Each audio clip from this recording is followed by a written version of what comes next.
It's Saturday, June the 11th, Belmont Stakes Day and the end of the Triple Crown Trail. Let's see how the day turned out.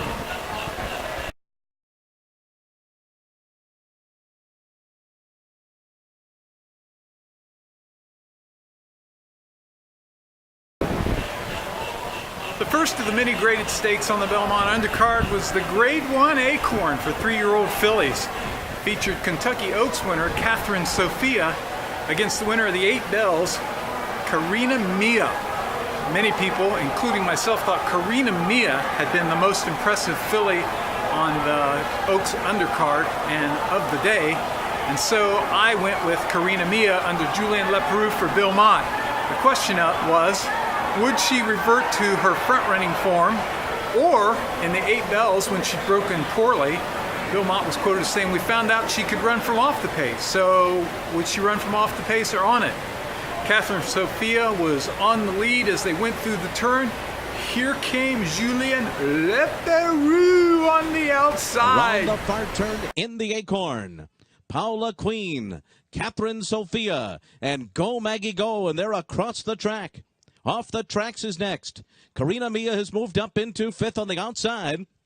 Forever Darling trails the field as they come toward the top of the stretch, where Catherine Sophia has wrested command. But Karina Mia makes a move now, and there she goes on the outside with a sudden burst of speed. Karina Mia has taken the lead. Catherine Sophia's down on the inside, fighting in second, and then it's off the tracks in third, past the 16th pole. Karina Mia and Julien Leparoux have it won.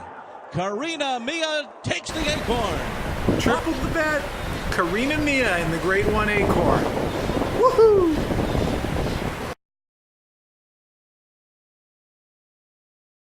The 5th at Belmont was the Grade 1 Ogden Phipps going 1 mile and a 16th.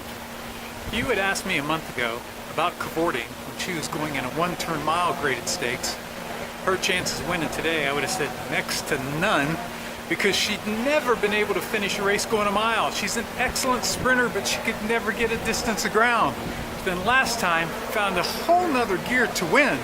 So today I thought, you know what, maybe she's just figured this thing out, and she'll be a nice price. Well, cavorting went off at a huge 4-to-1 price in a quality field.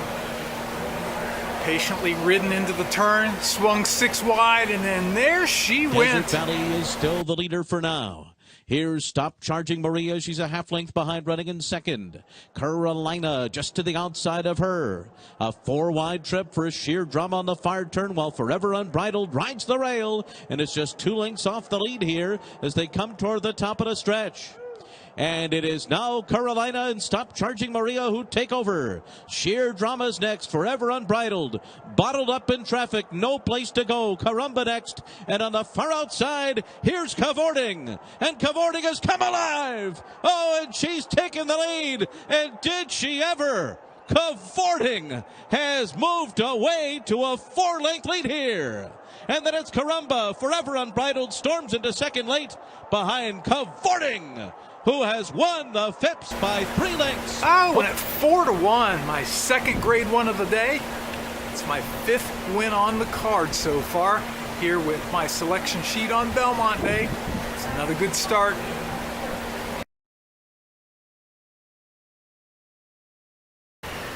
The 4th at Arlington was a 5-furlong turf, starter optional claimer. I like the favorite number 8, Riv is in the house. Only 3 times in the past performances did she run for anything close to a tag. Those were 2 wins and a third, and that was in an optional $100,000 claimer, where she set a 20 and 43 and 2 half mile. Today, for this 30,000 tag, just looked tons the best, right to the front. As they for home now, Rocket Professor outside of Wild Mongolia. Uno Pecador straightens away in 5th, and on the outside, Oh My Tide into the stretch. Rivs in the house has built up a 4-length lead. They're deep in the final furlong and a half.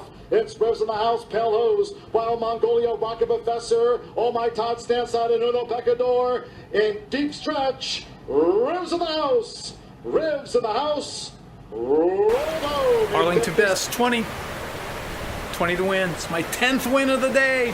Having a good day.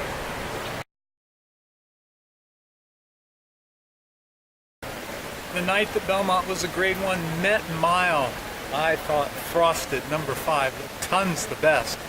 After chasing American Pharaoh all year last year as a 3-year-old, came back and just looked really good. They had a lot of confidence sending to Dubai for the World Cup. He walked with a big $200,000 prep race. It was a good 5th to California Chrome there. Working lights out, the crowd let him go off at 2-1, patiently handled to the top of the stretch, and then oh my, did he take off or what? Down to the far outside and marking between them. And Frosted is right in behind that trio. Frosted is 4th with Stanford to his outside as they make their way toward the top of the stretch. Then it's Tamarco's, Upstart, and Blofeld anchor down in front as they come to the top of the stretch. It is Anchor Down joined on the outside by Frosted. And Frosted has gone on by and he has exploded. He is absolutely blowing his competition away. Oh my goodness, look at Frosted today. Frosted's 10 in front. Frosted is absolutely rumped in the Met Mile. He was wrapped up in a prime time 20 to win. It's the 11th win today. Having another good day today.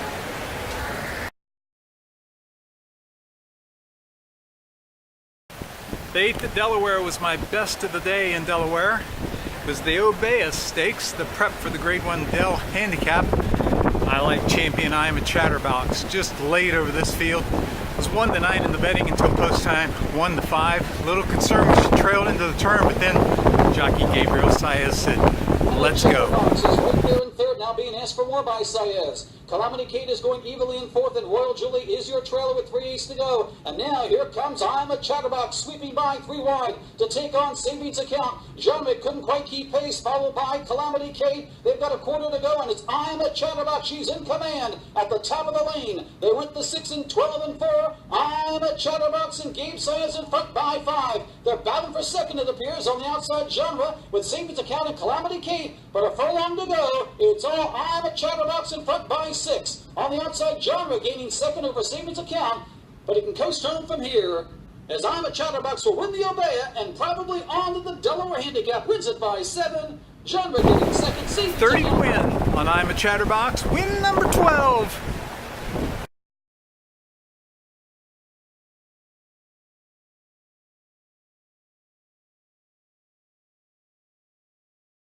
Of it, racing in 6th and only 4 lengths off the lead. Flying Tippet is down inside 7th. They're tightly packed up top. It's 5 more lengths back to Southern Gem, who's already under a drive. Cisco strolls out of last and Personal Diary trails.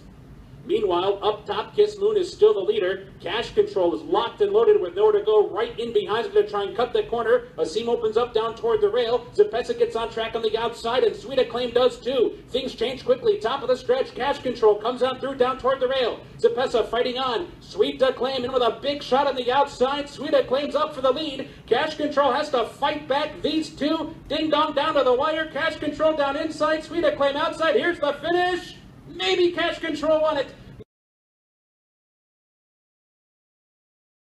The 10th at Belmont is the Grade 1 Manhattan on the turf going a mile and a half. It's my bet of the day.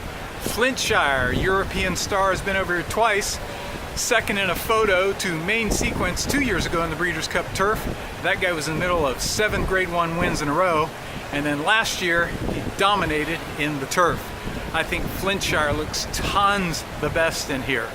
Flintshire, number 10, the best bet of the day in the 4 Manhattan. lengths off the lead, racing for the far turn, and they've gone 3/4 in 1:13 and 4. And then it's Slumber on the outside of Big Blue Kitten. Triple Threat is still last around the far turn. World Approval, Grand Tito, Divisi Darrow, the 3 of them across the track. Flincher poised to pounce in 4th. Right behind them, Ironicus is in it too, while Big Blue Kitten now swings to the outside after saving ground. They're into the stretch. Grand Tito on the outside of World Approval. Here's Flincher now. And Flincher is coming storming down the center of the course. And he's found his best stride and he strikes the front. And Flincher is moving away from his competition late. Flincher comes to the United States and wins the Woodford Reserve Manhattan by 2.5 lengths. Flintshire, 50. 50 to win on Flintshire. The bet of the day.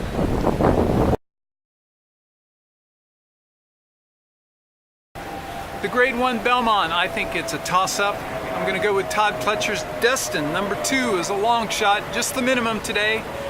The Triple Crown Stakes ends with the Belmont. I like number 2, Destin. Who will turn into the stretch with Destin right on his outside. And they're into the stretch. And Destin has taken the lead in the Belmont Stakes. Stradivari is there. Governor Malibu couldn't get through on the inside. He is in traffic. Exaggerator. Here comes Lonnie on the far outside. And Creator is coming too. It is Destin in front. Creator. Lonnie on the outside. Destin and Creator. These two come down to the line together. Too close to goal!